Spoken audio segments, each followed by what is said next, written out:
कानपुर शहर में पहुंचे आजाद समाज पार्टी के प्रमुख और सांसद चंद्रशेखर, दिया विवादित बयान।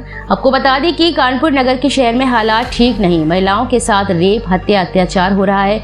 यूपी में गरीबों किसानों के दमन की राजनीति हो रही है। चंद्रशेखर ने कोर्ट और सरकार पर खड़े किए प्रश्न चिन्ह। दोनों बोले कि मंशा ठीक नहीं है। सुप्रीम कोर्ट ने आज तक एक भी फैसला SC/ST के लिए हित और रक्षा में नहीं किया है। चंद्रशेखर सुप्रीम कोर्ट के SC/ST के मामलों में लिए गए सारे फैसले आरक्षण पर हमले जैसे, इसलिए उनके फैसले मंशा पर शक। चंद्रशेखर कानपुर में सीसामऊ विधानसभा में होने वाले उपचुनाव को लेकर बोले। चंद्रशेखर, सपा विधायक इरफान सोलंकी का किया गया उत्पीड़न, आजाद समाज पार्टी उनकी उठाएगी आवाज। भाजपा विधायक द्वारा टीवी डिबेट में बसपा प्रमुख विवादित बयान देने वाले विधायक को जूते से पीटने की कही बात। चंद्रशेखर, भाजपा के कुछ नेताओं के दिमाग खराब, अपने नेताओं को खुश करने के लिए हैसियत ज्यादा बोलते हैं। चंद्रशेखर ने बसपा प्रमुख मायावती को लेकर दिया बयान, बोले बहन जी हमारी नेता है, उनके सम्मान की लड़ाई लड़ेंगे आजाद समाज पार्टी। राष्ट्रीय जजमेंट कानपुर नगर से चंदन सिंह, ब्यूरो चीफ की रिपोर्ट। एक भाई की हत्या हुई है, उसके बाद आज मैं धन्यवाद देता हूं और आपके माध्यम से, क्योंकि आज मंडल कमीशन के अध्यक्ष BP मंडल जी की जयंती भी है। उन्हीं की जयंती के अवसर पे मामला रामसूर वर्मा जी के, इन दोनों ही महान पुरुषों के जयंती और उनके अवसर पे जो है एक कार्यक्रम हम लोगों ने सामाजिक न्याय सम्मेलन हमने रखा है बांदा में, उसमें मैं शामिल होऊंगा। उत्तर प्रदेश में जिस तरह के हालात चल रहे हैं, उसमें जिस तरह से अखबार पढ़ने पे तमाम महिलाओं के साथ हत्याएं, रेप, चोरी, डकैती, भ्रष्टाचार खबरें आ रही है, ये उत्तर प्रदेश की कानून व्यवस्था और जो गरीबों, कमजोरों, किसानों की दमन की राजनीति चल रही है, ये उसका सच है। आपने फैसला पढ़ा नहीं, हमने फैसला पढ़ा।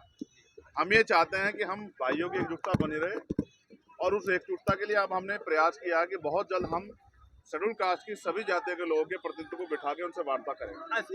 हम कोशिश करेंगे कि एक दूसरे को समझें और इस फैसले को भी समझे, और अगर कोई रास्ता निकालना है तो हम ही लोग निकालें, क्योंकि सरकार की मंशा पे और कोर्ट की मंशा पे हमें शक है। आज तक सुप्रीम कोर्ट ने कोई भी फैसला शेड्यूल कास्ट, शेड्यूल ट्राइब के हितों के लिए नहीं दिया, उनकी रक्षा के लिए नहीं दिया। उनके सारे फैसले आरक्षण पे हमले के जैसे होते हैं। हम इसलिए उनसे उनके फैसले, उनकी मंशा पे, उनकी नीयत पे शक कर रहे हैं।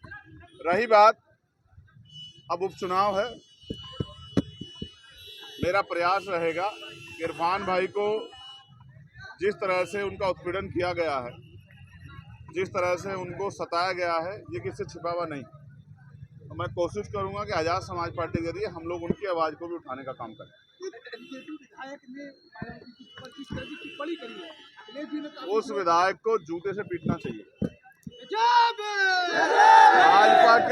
भाजपा के नेताओं के, कुछ नेताओं के दिमाग खराब हो गए, वो ऐसे से ज्यादा बोलने लगे और कभी कभी वो अपने नेताओं खुश करने के चक्कर में ये भी भूल जाते हैं कि इसके परिणाम क्या हो सकते हैं।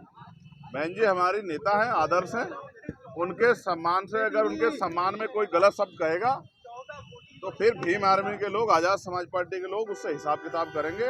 इस बात को मैं उनको सावधान करना चाहता हूँ। आजाद समाज पार्टी सीसामऊ में लड़ रही है, इसको चुनौती समझते हैं या फिर आप? नहीं, कोई चुनौती नहीं। आजाद समाज पार्टी के लोग मेहनत कर रहे हैं, जनता उनके साथ कर।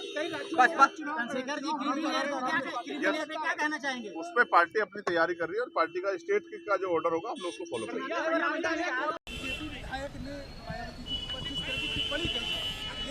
उस विधायक को जूते से पीटना चाहिए।